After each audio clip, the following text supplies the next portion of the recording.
Magandang gabi po mga kabreeder. Hindi lang po tayo nag-aalaga ng ating mga manok, mga idol. Tayo din ay may ginagawa ng tungkulin sa ating nasasakupan.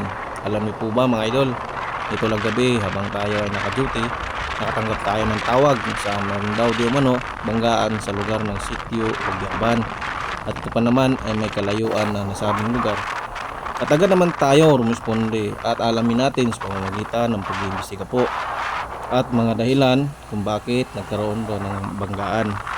Personally po, alam ko kung anong nasa isip ng tao pag nakakita ng banggaan sa pagitan ng dalawang sasakyan. Ito yung tipo na nasa isip nila lagi na nakainom o nakatulog.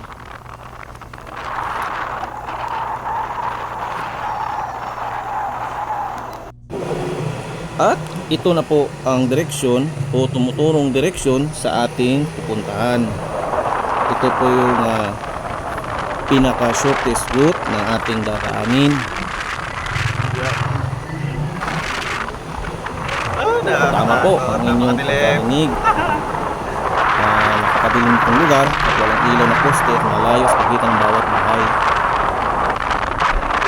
At nakarating din tayo sa ating paruroonan mga idol kung saan nagkaroon ng bangga at ito ang ating nadatnan mga idol. Head-on collision ang particular na tawag ng ganitong klaseng bangga mga idol, isang Toyota Rush at ang isang Suzuki Multicab pickup type.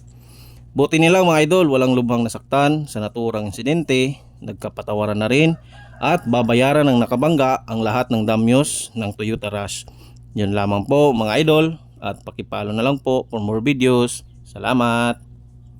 I awoke all alone on a Sunday playing